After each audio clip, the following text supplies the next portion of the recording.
Hi, I'm Valerie Behar, and this is my video for the IE application. When you try your best but you don't succeed, when you get what you want. Can you remember a time when you helped someone to resolve a problem? How did your involvement influence? You feel so tired but you can't sleep. I am currently part of Jóvenes del Cenáculo, a spiritual organization seeking to help young people get closer to God. One of the many projects within this foundation is to donate spiritual retreats to soldiers who have been injured and who are part of the Colombian Army Health Corps. These soldiers have fought in my country's ongoing civil war that has been raging for more than 50 years. These young men are between the ages of 18 and 30. Some of them have lost their legs, arms, iron faces because of the grenades, anti-personnel mines, or in a shooting battle against the guerrilla. Typically, when these young soldiers come to the spiritual retreats, we also invite civilian kids as well. These are usually kids who are well off but who are living through different issues which make them feel vulnerable and in pain. And so they come to the retreats to spend time with the soldiers and to learn from their experiences and their deep desire to heal and to live valuable lives, even in the face of their hardships. For the soldiers, the retreat has proven to be a deeply healing experience, where they go through a number of activities that help them to address and to heal their internal scars. The wonderful thing is that you can see them process their pain and begin to see the world through new eyes, and with new hope, which helps them to come out of their cruel and dark reality. When you're too in love to let it go, but if you never try, you'll never know. As a volunteer in this organization, I feel very lucky because I have been able to offer my own grain of sand to my country by helping and serving these soldiers.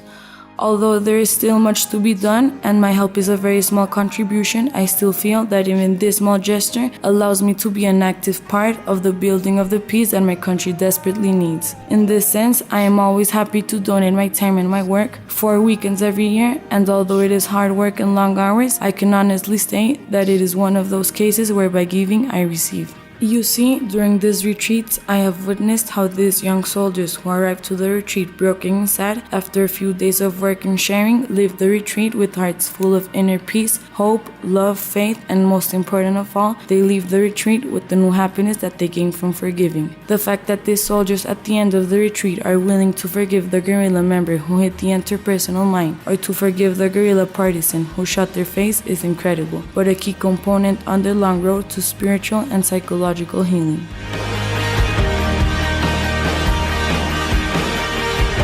The other valuable thing I have experienced in this volunteering has been to see how students from private schools or universities who have been blessed with infinite economic opportunities and have grown up with loving families sometimes lose the meaning of life when they face obstacles and adversity that seem almost not important when you compare them with the problems that these soldiers have had to face, both in the middle of the war and also on their path to recovery.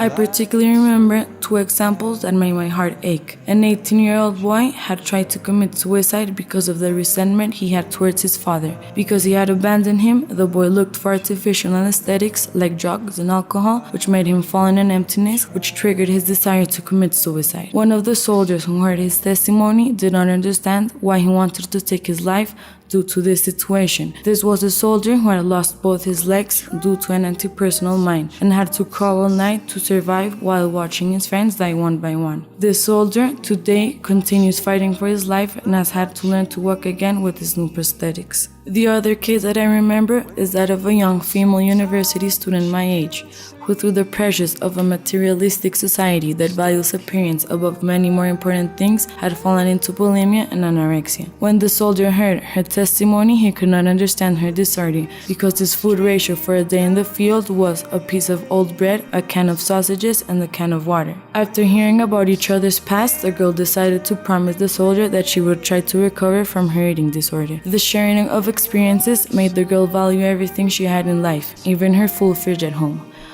Both the teenagers and the soldiers learned from each other that within their hearts one can find spiritual tools to heal inner pain and start living a more meaningful life. This experience has been by far the one that has moved my heart the most. I feel that I have contributed my grain of sand into building a peaceful Colombia by helping these injured soldiers and the civilian children heal their broken hearts.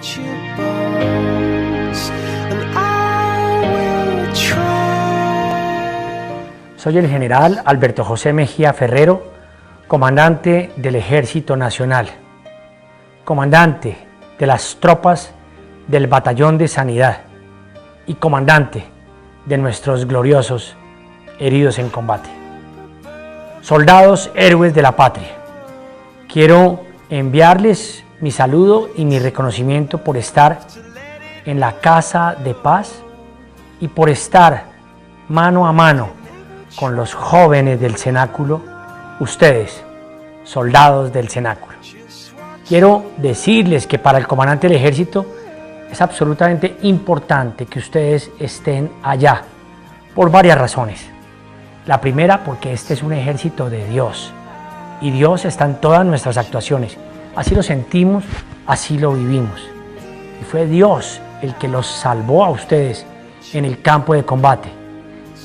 A pesar de sus heridas, ustedes pudieron vivir para estar entre nosotros y para nosotros poder expresarles ese orgullo. Todos los jóvenes que se encuentran allí, todos estos queridos jóvenes del cenáculo, son gente buena, gente noble, colombianos que quieren a su país, que sienten la camiseta de la Selección Colombia y que se les arruga el corazón cuando escuchan el himno nacional o ven la bandera de la patria. Señor, protege a todos los hombres que a esta hora cruzan campos llenos de minas explosivas. Señor, protege a los hombres que a esta hora están en combate contra los enemigos de Colombia, contra los soldados que hasta ahora están erradicando la coca que tanto daño le hace a la juventud. De tu mano seremos victoriosos. Soldados del Batallón de Sanidad, gladiadores heridos en combate, héroes multimisión, reciban mi abrazo. Como comandante del ejército, reconozco su valor y su virtud. Es por ello que de manera humilde, como general de la República, inclino mi cabeza ante ustedes como símbolo de admiración y respeto. Patria, honor, lealtad, Dios en todas nuestras actuaciones, fe en la causa del Ejército Nacional, fe en Colombia.